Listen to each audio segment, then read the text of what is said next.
मैं आपको एक सच्ची और प्रेरणादायक जीवित रहने की कहानी सुनाता हूँ जो एरन राल्स्टन की है। यह कहानी 2003 में घटी, जब एक साधारण हाइकिंग ट्रिप एक भयानक और प्रेरक अनुभव में बदल गई। यह कहानी न केवल जीवित रहने की है, बल्कि मानव इच्छा शक्ति, हिम्मत और आत्म बलिदान की भी है। एरन राल्स्टन, 127 घंटों की जंग। एरन राल्स्टन एक 37 वर्षीय अमेरिकी पर्वतारोही और साहसिक उत्साही थे। उन्हें एकांत में पहाड़ों पर चढ़ाई करना और प्रकृति के साथ समय बिताना पसंद था। अप्रैल 2003 में एरन ने यूटा, अमेरिका के ब्लू जोन कैनियन में एक सोलो हाइकिंग ट्रिप की योजना बनाई। वह एक अनुभवी हाइकर थे और उन्हें इस क्षेत्र में पहले भी कई बार ट्रैकिंग का अनुभव था। लेकिन इस बार उन्होंने अपनी योजना किसी को नहीं बताई। यह उनकी सबसे बड़ी गलती थी। वह अकेले निकल पड़े, बिना किसी को सूचित किए कि वह कहाँ जा रहे हैं या कब लौटेंगे।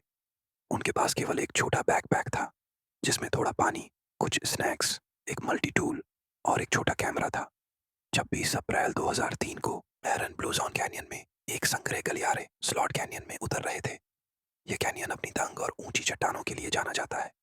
जैसे ही वह एक चट्टान के पास से गुजर रहे थे, एक 800 पाउंड, लगभग 360 किलो का बोल्डर, चट्टान का बड़ा टुकड़ा, अचानक खिसक गया और उनके दाहिने हाथ को चट्टान और कैनियन की दीवार के बीच फंसा लिया। एरन ने पूरी ताकत लगाकर बोल्डर को हटाने की कोशिश की, लेकिन वह ठस से मस नहीं हुआ। उनका हाथ पूरी तरह से फंस चुका था और वह अकेले थे, बिना किसी मदद के। उनके पास न तो पर्याप्त भोजन था, न पानी, और न ही कोई संचार का साधन। सबसे बुरा यह था कि किसी को नहीं पता था कि वह वहां है। पहले दिन एरन ने हार नहीं मानी। उन्होंने अपने मल्टी टूल से चट्टान को काटने की कोशिश की, लेकिन चट्टान इतनी सख्त थी कि उनका सस्ता चाकू बेकार साबित हुआ। उन्होंने रस्सी और अपने पर्वतारोहण के उपकरणों का उपयोग करके बोल्डर को हटाने की कोशिश की, लेकिन कोई फायदा नहीं हुआ। उन्होंने अपने पानी और भोजन को राशन करना शुरू किया। उनके पास केवल 350 मिलीलीटर पानी और कुछ एनर्जी बार थे।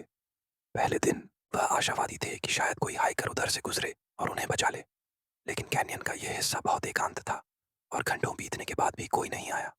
रात को तापमान बहुत कम हो गया और यूटा के रेगिस्तान में ठंड असहनीय थी। एरन ने अपने बैकपैक को तकिया बनाया और अपनी जैकेट से खुद को ढक लिया। वह ठंड और दर्द से जूझ रहे थे, लेकिन उनकी इच्छा शक्ति अभी भी मजबूत थी। दूसरे दिन तक एरन को एहसास हो गया कि मदद की उम्मीद बहुत कम है। उन्होंने अपने मल्टी टूल से चट्टान को खुरचने की कोशिश जारी रखी, लेकिन इससे उनके चाकू की धार और खराब हो गई। उनका पानी खत्म होने के कगार पर था और भूख ने उन्हें कमजोर करना शुरू कर दिया। इस दौरान एरन ने अपने कैमरे का उपयोग करके अपने अनुभव को रिकॉर्ड करना शुरू किया।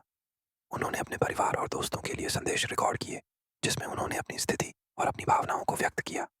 उन्होंने अपनी माँ, पिता और दोस्तों से माफी मांगी कि वह बिना बताए इस खतरनाक यात्रा पर निकल आए। तीसरे दिन तक एरन का शरीर निर्जलीकरण, डिहाइड्रेशन और भूख से कमजोर हो चुका था। उनके पास पानी खत्म हो चुका था और उन्होंने अपने मूत्र को पीना शुरू किया ताकि वे जीवित रह सकें। ये एक कठिन और घृणित निर्णय था, लेकिन उनके पास कोई और विकल्प नहीं था। चौथे दिन तक एरन की हालत बहुत खराब हो चुकी थी। उनका दाहिना हाथ, जो चट्टान के नीचे फंसा था, अब पूरी तरह सुन्न हो चुका था।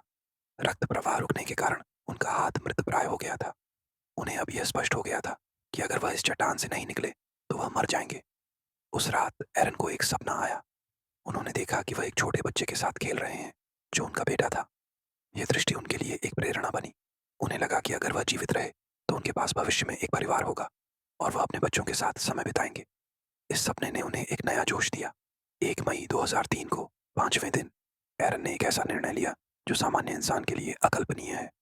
उन्होंने फैसला किया कि वह अपने दाहिने हाथ को काटकर खुद को मुक्त करेंगे। उनके पास केवल एक छोटा कुंद मल्टी टूल था, जो इस काम के लिए पूरी तरह अनुपयुक्त था, लेकिन उनके पास कोई और रास्ता नहीं था। एरन ने पहले अपनी रस्सी और कपड़ों से एक टॉर्निकेट, रक्त प्रवाह रोकने का उपकरण, बनाया ताकि खून की हानि को कम किया जा सके। फिर उन्होंने धीरे धीरे अपने हाथ को काटना शुरू किया। यह प्रक्रिया असहनीय दर्द से भरी थी। उन्हें अपनी त्वचा, मांसपेशियों, टेंडन और हड्डियों को काटना पड़ा। हड्डी को तोड़ने के लिए उन्होंने अपने शरीर का वजन इस्तेमाल किया और चट्टान के खिलाफ जोर लगाया। लगभग 1 घंटे की इस दर्दनाक प्रक्रिया के बाद एरन आखिरकार मुक्त हो गए, लेकिन उनकी जंग अभी खत्म नहीं हुई थी। वह गंभीर रूप से घायल थे और कैनियन से बाहर निकलने के लिए उन्हें कई मील तक चलना था। खुद को मुक्त करने के बाद एरन ने अपनी बची हुई ताकत को इकट्ठा किया और कैनियन से बाहर की ओर चलना शुरू किया। वह कमजोर, निर्जलित और सदमे में थे। कई मील चलने के बाद उन्हें एक डच परिवार मिला, जो वहां हाइकिंग कर रहा था। उन्होंने तुरंत बचाव दल को बुलाया। बचाव दल ने एरन को हेलीकॉप्टर से अस्पताल पहुंचाया, जहां उनकी जान बचाई गई। डॉक्टरों ने बताया कि अगर वह कुछ घंटे और देर करते तो वह जीवित नहीं बचते। एरन की कहानी उनकी हिम्मत और जीवित रहने की इच्छा शक्ति का प्रतीक बन गई। उन्होंने अपनी कहानी को एक किताब between a rock and a hard place में लिखा, जो बाद में हॉलीवुड फिल्म 127 आवर्स का आधार बनी। इस फिल्म में जेम्स फ्रैंको ने एरन की भूमिका निभाई। हाथ खोने के बावजूद एरन ने हार नहीं मानी। उन्होंने प्रोस्थेटिक कृत्रिम हाथ के साथ फिर से पर्वतारोहण शुरू किया। उन्होंने कोलोराडो के सभी 14,000 फीट से ऊंचे पहाड़ों पर चढ़ाई की और एक प्रेरक वक्ता के रूप में दुनिया भर में अपनी कहानी साझा की। एरन राल्स्टन की कहानी हमें सिखाती है कि सबसे कठिन परिस्थितियों में भी इंसान की इच्छा शक्ति और जीवित रहने की चाहत उसे असंभव को संभव बनाने की ताकत दे सकती है। यह कहानी यह भी बताती है कि साहसिक यात्राओं पर निकलने से पहले हमें हमेशा अपनी योजनाएं दूसरों के साथ साझा करनी चाहिए। एरन ने अपने अनुभव से सीखा और दूसरों को भी प्रेरित किया कि जीवन की हर चुनौती को हिम्मत और दृढ़ संकल्प के साथ पार किया जा सकता है।